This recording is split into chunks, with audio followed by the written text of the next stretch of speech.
I already told you, if you watch the clip that we played, I used music as a template to break down, to make hip hop sense to this. So in this first Sephiroth up here, and these lines here, these also represent the 22 Hebrew letters, the 22 tarot cards. So the pathways are just as important. You know what I mean? So we'll have some insight and drop some stuff on that in a few.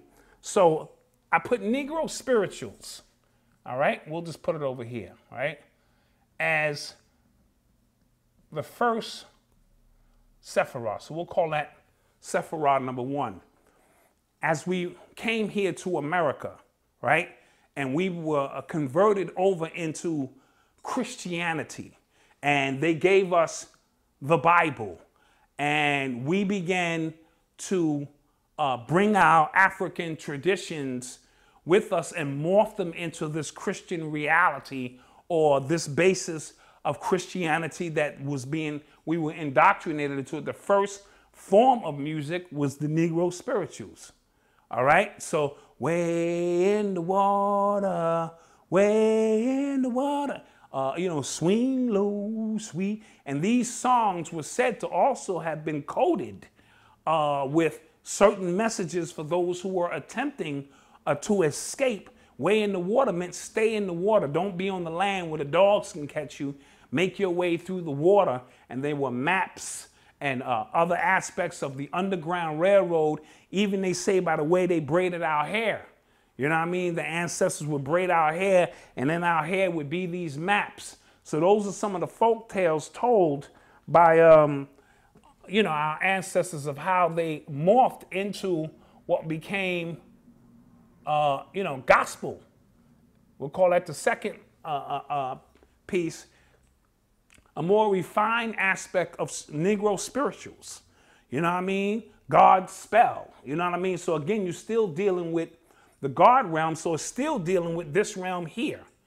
Even in, the musical aspect of what we're talking about. So gospel music became big because they would allow us time to, a free moment or two when we were dealing with Christianity. So we had Sundays off. Thank Jesus for that. And as a result of that, we had these gospel songs that they let us sing. But they did take the drum away and certain aspects of the chanting, because that's where the true magic was. And we'll talk about that a little later in some of the other classes, that we'll be teaching. And blues. All right. Blues is straight off the gospel chain. Right. I lost my woman. I love my woman. So now it's peeling a little bit more away from the God aspect and more just touching to the personal realm.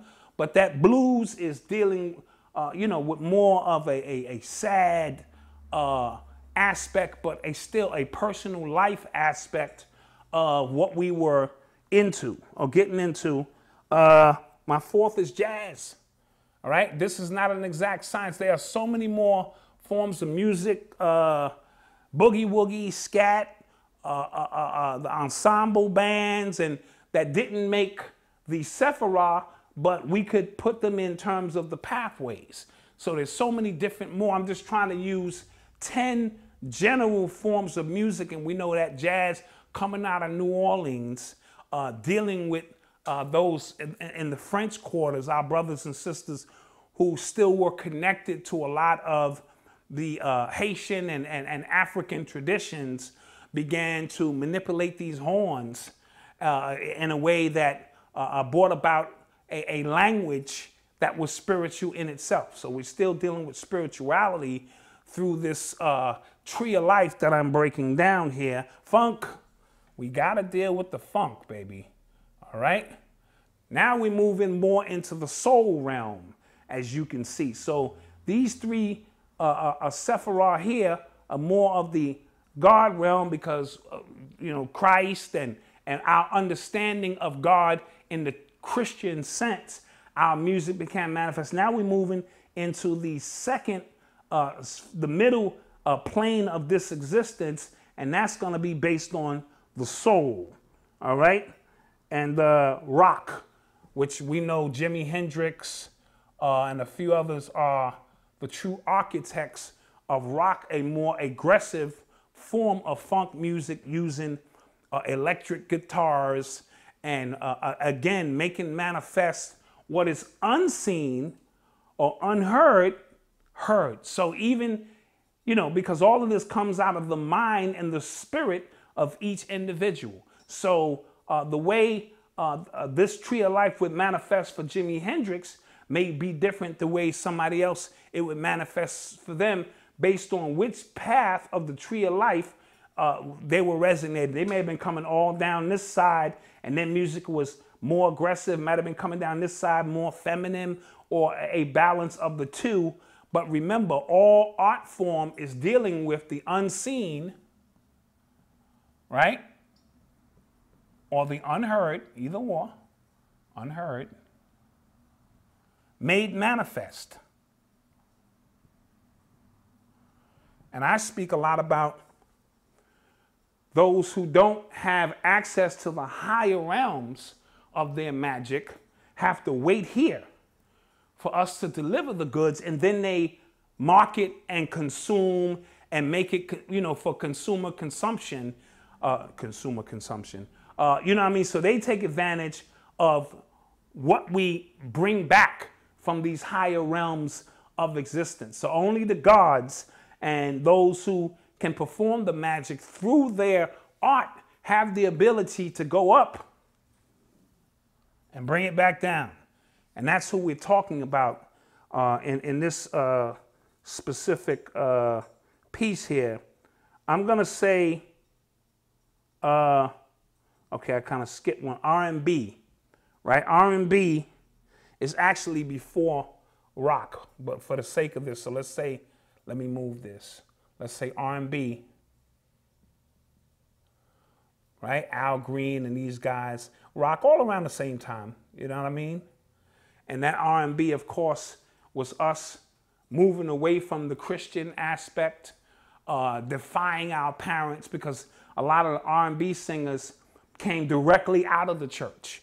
And this was their way of contrasting, where if this was the church, this side was me rebelling against that and getting into a little bit more soul, R&B, rhythm and blues.